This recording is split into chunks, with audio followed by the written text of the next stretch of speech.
नमस्कार, देश संसार संवादमा स्वागत छ। म दिपा दाहाल। समाजवादी पार्टीले यही मङ्सिर 8 गते नेकपा नेतृत्वको सत्ता गठबन्धनबाट हात धोएको छ।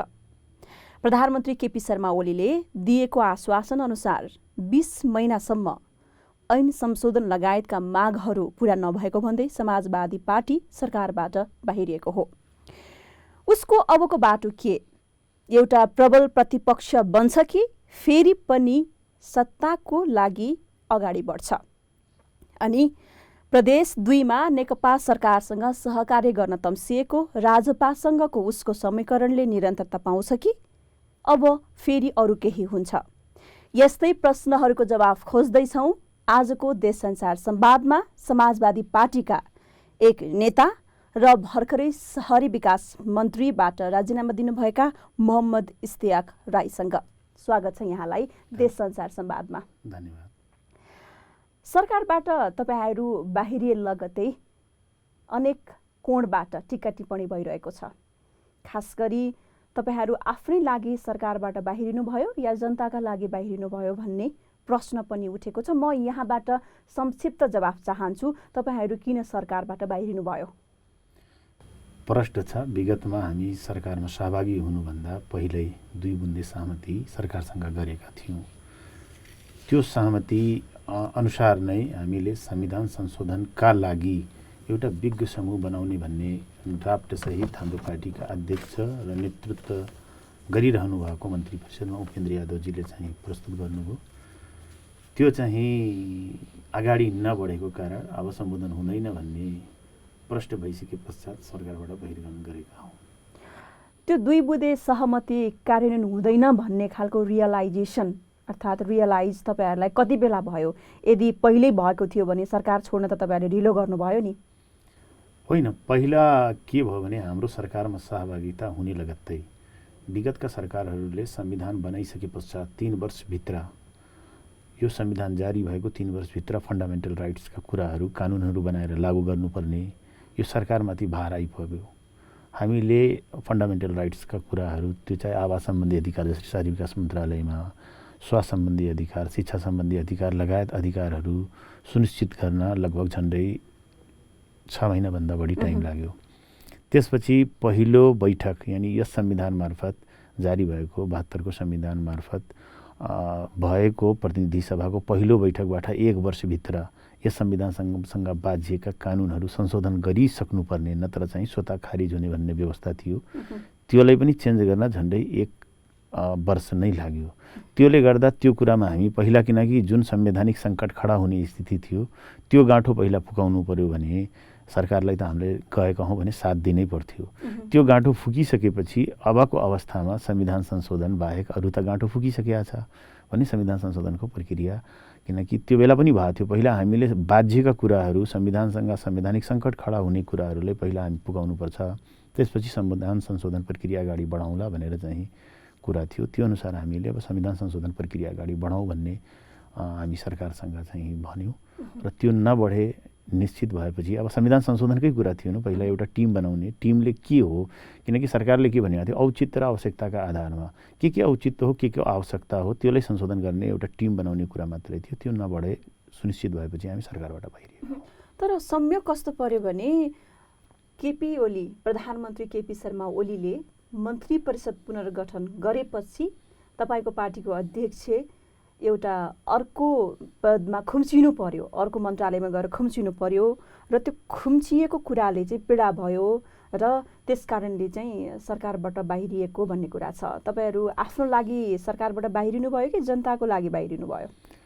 मैले खुम्चिएको शब्द चाहिँ अहिले मलाई चाहिँ अब थाहा छैन, तर उहाँले त्यसको जवाब पदबहाली गर्दा नै दिनुभयो। तर उहाँले अपमान भयो त भन्नु नै भएको छ नि सार्वजनिक रूपमा? होइन, अपमान त्यो बेला कहाँ भन्नुभयो उहाँले अपमान भयो?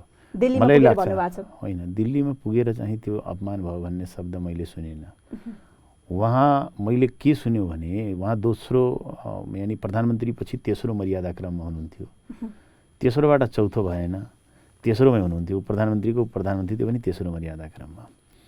त्यसपछि संविधान संशोधन प्रमुख एजेन्डा हो भनेर चाहिँ उहाँ कानुन मन्त्रालयमा सारिएको हो भन्ने प्रधानमन्त्रीज्यू र उहाँको सल्लाहकारजीको चाहिँ अभिव्यक्ति आउनु, उहाँले सहर्ष प्रधानमन्त्रीले माया गरेर मलाई दिनुभएको, त्यो भएर स्वीकार गरेको भनेर पदभाली गर्दा नेपालमा त्यो अभिव्यक्ति दिनुभएको छ। बिल्कुल, मैले त त्यही थाहा छ। अब इन्डियामा त्यो अभिव्यक्ति कहीँ परमार्थ छैन, दिनुभएको छ। अब तपाईँहरूले भन्नुहुन्छ भने अब कसरी मान्ने त्यसलाई? त्यही भएर चाहिँ कुनै मिडिया या कुनै अथराइज कुनै न्युज त छैन उहाँले दिनु अपमान भयो भनेर चाहिँ। तसर्थ उहाँले संविधान संशोधनकै अपर्च्युनिटीलाई क्यास गरौँ भनेर चाहिँ त्यो कानुन मन्त्रालयको पदभाली गर्नुभएकै हो। हजुर, त्यसो भए पदका लागि नभएर तपाईँहरू जनताका लागि सरकारबाट बाहिरिनु भयो।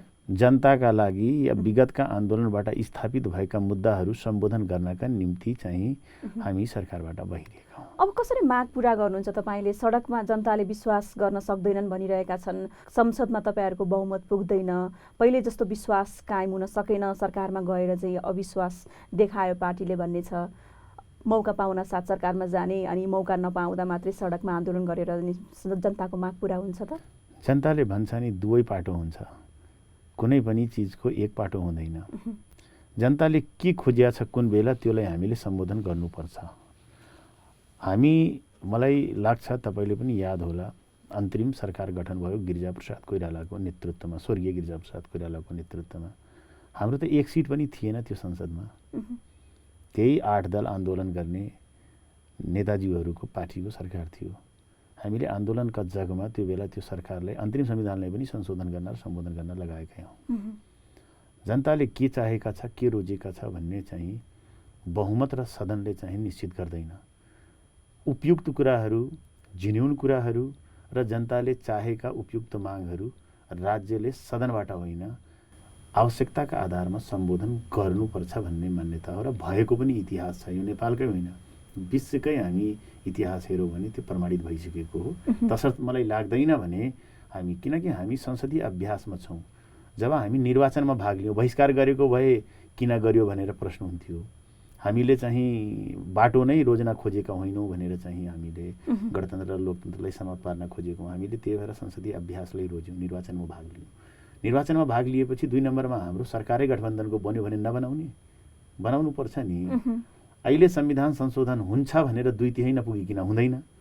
अनि नेकपाको सरकारले तपाईँहरू आउनुहोस् 2/3 पुर्याउनुहोस्, हामी संविधान संशोधन गर्छौँ भने त हस्ताक्षर त गरेकै हुन् दुईटै अध्यक्षले। त्यो चाहे केपी ओलीज्यूले होस्, चाहे त्यो प्रचण्डज्यूले होस्, चाहे हाम्रो पार्टीको अध्यक्ष उपेन्द्रज्यूले हुन्, 3 जनाले मिलेर त हस्ताक्षर गरेको त्यो जग जाहिरै छ। तसर्थ अब त्योलाई भन्नु, अब हामी बाहिरै छौँ, अब सरकारले भन्न सक्छ नि हामीले भन्यौँ हाम्रो माग पुरा नभए सुनिश्चित भएपछि हामी बहिरियौँ। अब 2/3 छैन। उहाँहरूले अहिले पनि भन्नुहुन्छ भने हामी संविधान संशोधन गर्न तयार छौँ भने अहिले पनि ल्याउनुहोस् ड्राफ्ट, हामी त्यो मुद्दामा हामी सहयोग गर्छौँ। जस्तो तपाईँहरूले संविधानलाई अस्वीकार गर्नुभएको छ, तर सरकारमा जाने मौका पाउनुभयो भने चाहिँ तपाईँहरू जानुहुन्छ। यो त कसरी भयो त? पद पाउन साथ जाने, त्यसपछि फेरि यता फर्किने। संविधान हामीले अस्वीकार गरेका होइनौँ। हामीले संविधानका त्रुटिहरूलाई, संविधानका कमी कमजोरीलाई हामीले अस्वीकार गरेका हौँ। कहाँ गरेका छौँ? गणतन्त्र हामी चाहिँ अस्वीकार गरेका छौँ, संघीयतालाई हामीले अस्वीकार गरेका छौँ। यो त हाम्रै एजेन्डा हो नि। समावेशितालाई, जनसङ्ख्याको आधारमा समानुपातिक प्रतिनिधित्वका ग्यारेन्टीलाई हामीले अस्वीकार गरेका हौँ।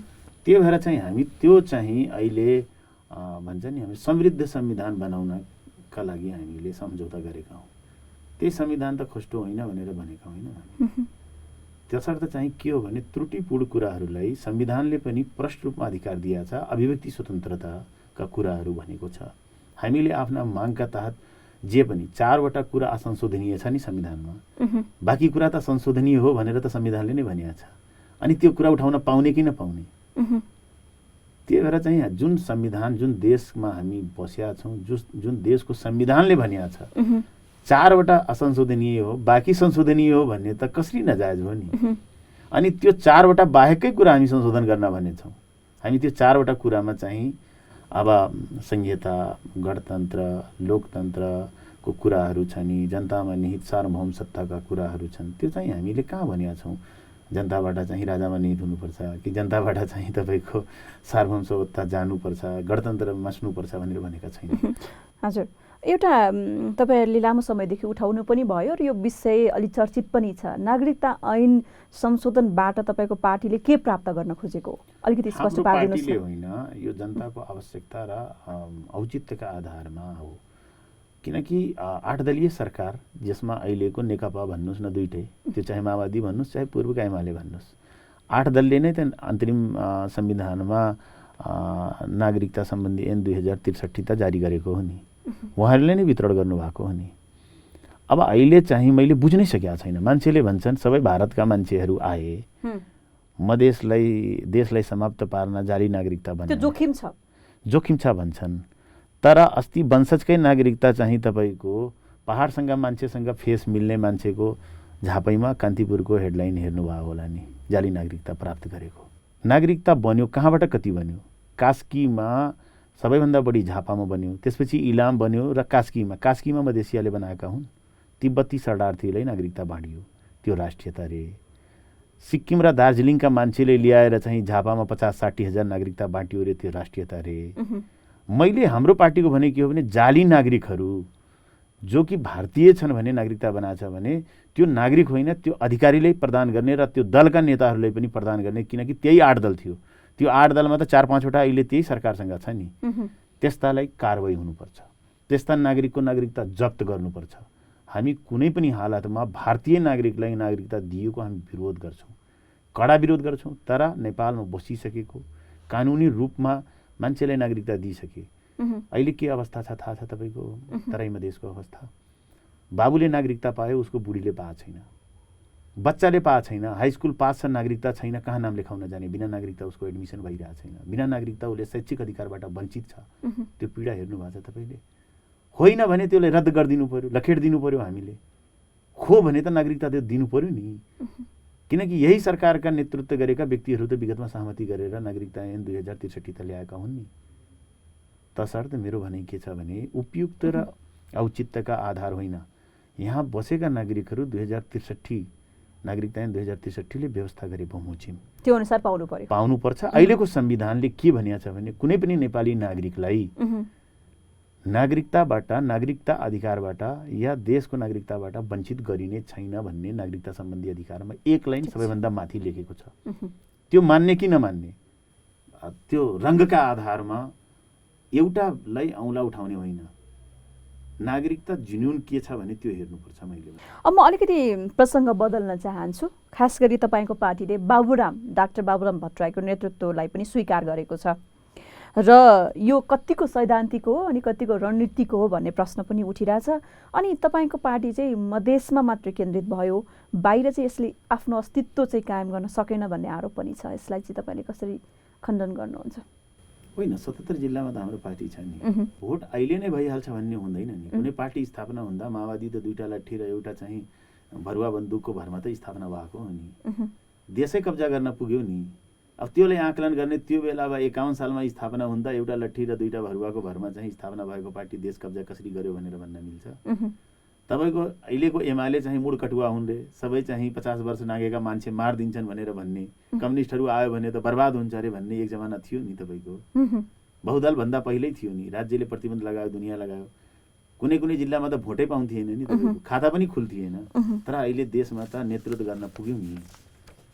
त्यही भएर चाहिँ हामीले स्थापना हुँदै त्यसको चाहिँ अहिले देशमा स्थापना हुन सकेन भने होइन, के मुद्दा बोकिएछ र के का लागि पार्टी स्थापना भएको त्यो महत्त्वपूर्ण कुरा हो। त्यो दीर्घकालीन असर पार्छ र त्यो हुन्छ। बाबुराम भट्टराईको नेतृत्व तपाईँहरूले स्वीकार्नु भयो, यो चाहिँ सैद्धान्तिक हो कि कतिको रणनीतिक छ? यो प्रश्न पनि मैले जान्न चाहेको। सम्मान दिएका छौँ, देशको प्रधानमन्त्री भइसकेका मान्छे हुन्, परिषदका अध्यक्ष बनाएका छौँ, कार्यकारी अध्यक्ष त उपेन्द्र यादव नै हो। सैद्धान्तिक हो कि यो रणनीतिक हो? होइन, यो अब सैद्धान्तिक होइन, स्वीकार गरिसक्यौँ हामीले, विधान बनाइसकेका छौँ भने त्यो रणनीतिक या सैद्धान्तिक होइन। के थाहा फेरि पनि टुक्रिन सक्ने सम्भावना रहन्छ कि? टुक्रिने त अब कोही जन्मिया छ भने मृत्यु निश्चित छ नि उसको। अब कोही आयो भने त्यो टुक्रिने भन्दैन नि, आए गए त आइगइराख्छन् नि। नेकपाबाट गएका मान्छेले टिकाइराख्नु त त्यो सफलता होला नि त एउटा पार्टीको लागि। टिकाउन त सबै पार्टीले प्रयास गर्छन् नि। हिजो माओवादीबाट पनि त वैद्य गयो, विप्लव गयो, दुनियाँ गयो, नेकपाबाट पनि त कतिपटक 65-67 वटा, एउटा कम्युनिस्ट पुष्पलालले यहाँ नेपालमा स्थापना हुँदा कतिवटा कम्युनिस्ट बन्यो देशमा अहिले। त्यसलाई विभाजनका दृष्टिले नहेर्ने, चस्मा फरक हुन्छ नि हेर्ने। मधेसिया गयो भने एउटा मान्छे दलै टुक्रियो भनेर भन्ने। तर 97 पटक काङ्ग्रेस फुट्दा सैकडा पार भइसक्यो अहिले। कहिले चाहिँ दरबारमा गएर बुझाइदिने, कहिले चाहिँ तपाईँको कतिवटा तराई काङ्ग्रेस कहाँबाट के विभाजन हुँदा पनि चाहिँ असर नपर्ने। कम्युनिस्टहरू 67-68 वटा कम्युनिस्ट स्थापना हुँदा पनि त्यसलाई चाहिँ नहुने। तर चाहिँ अब यो हामी अहिले निर्माणका क्रममा छौँ। त्यो बेला चाहिँ काङ्ग्रेस निर्माणका क्रममा एक्लै बस्थ्यो, निर्माणकर्ता मात्रै एक्लै बस्थे, बाँकी सबै गइहाल्थे। पुष्पलाल सेरेट सधैँ एक्लै हुने, उसले छोडेरै जाने कम्युनिस्टहरू थिए नि त्यो बेला त एक जमाना। हामीले त हाम्रो चरित्र बदलेनौँ नि त। पार्टीले जहिले पनि टुक्रिने, फुट्ने अनि फेरि जोडिने, यसले गर्दाखेरि त जनतामा त एक किसिमको निराशा त आउँछ नि त। राजनीतिक परिपक्वता चाहिँ अब एउटा जो छ भने त्यो परिपक्वता हुन्छ। तर अब विचार नमिल्ने, केही कुरा सिद्धान्त नमिलेपछि मान्छे त्यो जान्छन् आउँछन्, त्यो स्वाभाविक कुरा हो। त्यसमा चाहिँ कोही अछुतो छैन। अहिले हृदयजीहरू हुनुहुन्छ नेकपामै, नेकपाकै टिकटबाट लड्नु भएको छ, नेकपाकै मान्छे हुनुहुन्छ। हिजो त मधेस आन्दोलनबाट, मधेसकै राजनीतिबाट उदयमान नेता हुन् नि। अब उसलाई लिएन, उसको मान्छे उता गएन भनेर हुँदैन नि। फुट्ने र जुट्ने काम मात्रै भइरहँदाखेरि जनताको एजेन्डामा कहिले केन्द्रित हुने भन्ने पनि त विषय हो। केन्द्रित हुँदैन नि। तपाईँ छिमेकी राष्ट्र भारतमा जानुहोस्, दुनियाँमा 3 किसिमको सिस्टम छ। कन्स्टिट्युसनल सुपरमेसी कन्स्टिट्युसन छ, जहाँ एउटा लोकतान्त्रिक देश छ जो एउटा संविधानबाट, कानुनबाट देश चलेको छ। एउटा पार्टी सुपरमेसी छ, चाइना जस्तो देश छ नि तपाईँको, त्यहाँ रुलिङ गरेर जे पनि हुनसक्छ। तर डेमोक्रेट कन्ट्रीमा जाने हो भने, अब जसरी ब्रिटेनमा जाने हो भने पार्लियामेन्ट्री सुपरमेसी कन्स्टिट्युसन छ त्यहाँ। त्यही भएर चाहिँ एउटा डेमोक्रेट कन्ट्रीमा, भारतमै तपाईँ हेर्नुहोस् न, दुनियाँमा उखान मान्छेले त अब थाहा छैन होला, कर्नाटका हेर्नुभयो होला होइन, तपाईँको महाराष्ट्र हेर्नुभयो होला, त्यो परिवर्तन हेर्नुहोस् न कस्तो हुन्छ नि। हामी अब मधेसमै केन्द्रित हौँ है त एक किसिमको लागि। मधेसमा तपाईँको मित्र भनौँ शत्रु भनौँ दुवै, राजपालाई चाहिँ हामीले तपाईँ प्रतिस्पर्धी पनि भनेर हामी चिन्छौँ, तपाईँको प्रतिस्पर्धी, तपाईँको पार्टीको प्रतिस्पर्धीको रूपमा पनि चिनिएको छ। अब उसले सरकारसँग सहकार्य अगाडि बढाउने प्रयत्न गरेको देखिन्छ। भर्खर मात्रै उसले राष्ट्रिय सभामा पनि निर्वाचनका लागि उसले तालमेल गरेको छ। यसलाई तपाईँले कसरी लिनुभएको छ, तपाईँको दृष्टिकोण के हो यसमा? यो स्वाभाविक हो र एउटा नर्मल प्रक्रिया हो। अहिले 2 नम्बर प्रदेश बाहेक कुनै पनि प्रदेशमा कुनै पनि पार्टीले एउटा पनि सिट नल्याउने अवस्था छ। अब 2 नम्बरमा 2टा सिट चाहिँ राजापाको गुम्दै थियो, यानि 2 जना चाहिँ अवधि सकिँदैछ, एउटा समाजवादीको एउटा काङ्ग्रेसको। नेकपाको के रणनीति थियो भने त्यहाँ पनि मैले एउटा चाहिँ इन्ट्री गर्न पाऊँ र राजापाको रणनीति थियो 2टा मैले आफ्नो जोगाउन पाऊँ।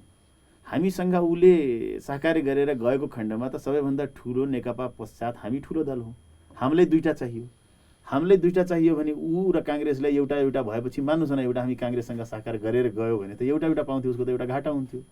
त्यही भएर उसले नेकपासँग सम्झौता गर्नु उसको रणनीतिक प्लान हो। त्यसले कुनै चाहिँ हामी ठुलो दुराशय र पराशयका रूपमा लिनु हुँदैन।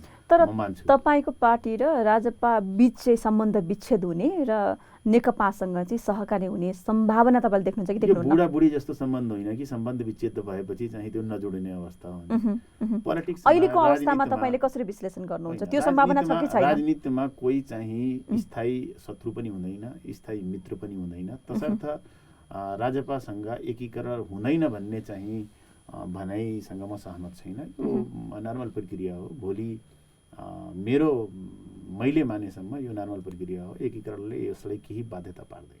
अब पार्टीको एकीकरणको कुरा गरौँ न। जस्तो तपाईँहरूको पार्टी र राजपा बीच एकीकरण हुन्छ भन्ने विषय एकपटक फेरि चर्चामा आउँछ अनि फेरि सेलाउँछ, फेरि चर्चामा आउँछ फेरि सेलाउँछ। वास्तवमा कुरा कहाँ मिल्या छैन? अब हाम्रो पार्टीमा थोरै छन् नेता, राजपामा 6वटा अध्यक्ष छन्, नेता अलिक बढी छन्, किनकि 6वटा पार्टी मर्ज भएर बनेको एउटा पार्टी हो। तसर्थ केही कुराहरू छन् जो कि मिलाउन बाँकी रहेको छन्, कुरा मिलेको छैन, बाँकी अन्तिम चरणमा छ। अब जति कुरा फाइनल भइसकेको छ त्यो पटक पटक फाइनल गर्नु पर्दैन, केही कुराहरू मात्रै छन्। त्यो त कहाँनिर कुरा मिल्या छैन? के कुरामा? के यो नेतृत्वकै कुरामा हो? पदकै कुरामा अड्केको हो? नेतृत्व त लगभग मिलेकै हो। त्यसपछि सेकेन्ड लेयरको नेतृत्वमा कुराहरू चाहिँ पदमै अड्क्या छ। पद भन्दाले केही सिद्धान्तता, केही पदमा केही कुराहरू। सिद्धान्त त तपाईँले पहिल्यै मिलाउनु भयो नि, हाम्रो सबैको उद्देश्य यही हो भन्नुभएको थियो दुवै पार्टीको। यही भए पनि त केही फरक उद्देश्य पनि छ नि, किनकि हामीसँग बाबुरामजी एउटा हुनुहुन्छ क्लस्टर, एउटा चाहिँ अशोक राई क्लस्टर हुनुहुन्छ। राजपाको त त्यो मधेसमै एउटा खास गरेर 2 नम्बर प्रदेशमा उहाँहरूको एउटा माग र मुद्दा छ। तर हामीहरूको त नेसनल लेभलमा छ नि इस्युजहरू। भनेपछि तपाईँहरूले आफ्नो पार्टीलाई राष्ट्रिय पार्टी भन्नलाई कुनै अप्ठ्यारो छैन? पार्टी त संविधानले हामीलाई भनिसकेको छ नि, 3% हामी जुन थ्रेसहोल्ड थियो त्यो हामी पार गरेका छौँ। तसर्थ चाहिँ किन तपाईँहरूको कामले त खालि मधेस केन्द्रित मात्रै भन्छ? मधेस केन्द्रित किन हुनु? हाम्रो पार्टी त संविधानले हामीलाई राष्ट्रिय पार्टी 5वटा पार्टी त्यसमा पास भएका थिए, दुईटा मर्ज भएर एउटा भइसकेपछि 4वटा पार्टी छन् अहिले राष्ट्रिय पार्टी, एउटा नेकपा, एउटा काङ्ग्रेस, एउटा सपा, एउटा राजपा। थोरै म मधेसकै कुरा गर्न चाहेँ है। त्यो घटना निकै चर्चित पनि भयो, गौर हत्याकाण्ड। भर्खरै मात्र हाम्रो उपप्रधान तथा रक्षा मन्त्री ईश्वर पोखरेलले त्यो घटनाको चाहिँ छानबिन हुन सक्ने सम्भावना छ, त्यसमा सरकार अघि बढेको छ भनेर भन्नुभएको छ। तपाईहरूले यसलाई स्वागत गर्नुहुन्छ? बिल्कुल स्वागत गर्छौँ हामीले। यस्ता घटना देशमा हजारौँ भएको छन्, त्यो पनि छानबिन हुनुपर्छ, किनकि सिद्धान्त एउटै हुनु पर्यो नि। यो घटना त तपाईँहरूसँग जोडिएको छ नि, तपाईँको पार्टीसँग? अरूसँग पनि जोडिएका धेरै घटनाहरू छन् नि। भनेपछि 50,000 हत्या भएको छन् देशमा, राज्य पक्षबाट पनि भएको छ, अन्य पक्षबाट पनि भएको छ। कसैले झुन्ड्या छ, कसैले मारिया छ, दिनदहाडे, त्यो पनि जोडिया छ, त्यो पनि अनुसन्धान हुनु पर्यो। भनेपछि गौर हत्याकाण्डको स्वागत छ तपाईँलाई छानबिनको लागि? बिल्कुल हामी स्वागत गर्न चाहन्छौँ। राज्यले गर्नु पर्यो नि, किनकि सिद्धान्तता निर्णय गर्नु पर्यो नि। अहिलेदेखि पोलिटिकल जति भएको छन्, अब कोहीले 18,000 मार्यो, कोहीले 36,000 मार्यो होला, कोहीले कति मार्यो होला, त्यो सबै त्यही केटेगरीको मुद्दा हुन् नि तपाईँको। हाम्रो त राजनीतिक इस्यु हो नि। हाम्रो कार्यक्रममाथि आक्रमण गर्न गएपछि त्यो भिडन्त भएको स्थिति हो। तर अरूमा त गएर दिनदहाडै त हत्या गरेको हो नि, मुद्दाहरू छ नि तपाईँको, गोलीले हानेको, बन्दुकले हानेको। हामी त आत्मरक्षामा केही भयो होला त्यो बेला। त्यही भएर चाहिँ मैले के भन्न चाहन्छु भने स्वागत छ, राज्यले गर्नु पर्यो त्यसमा छानबिन।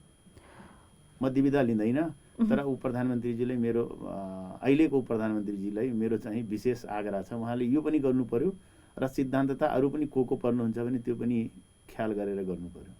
तपाईँले भर्खर मात्रै सहरी विकास मन्त्रीको पदबाट राजीनामा पनि दिनुभएको छ। तपाईँको अनुभव चाहिँ कस्तो भयो? अब सरकारले गर्न नसकेको कुरा अथवा गर्नुपर्ने कुरा के हो?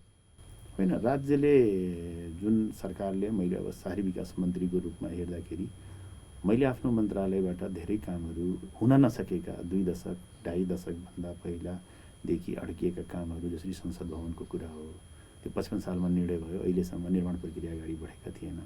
काठमाडौँ उपत्यकाभरिको फोहोर मैला व्यवस्थापनको बन्चरे डाँडाको कुरा, निर्माण ल्यान्डफिल साइटको निर्माणको कुरा थियो। त्यो दीर्घकालीन इस्युहरू मैले भने नि।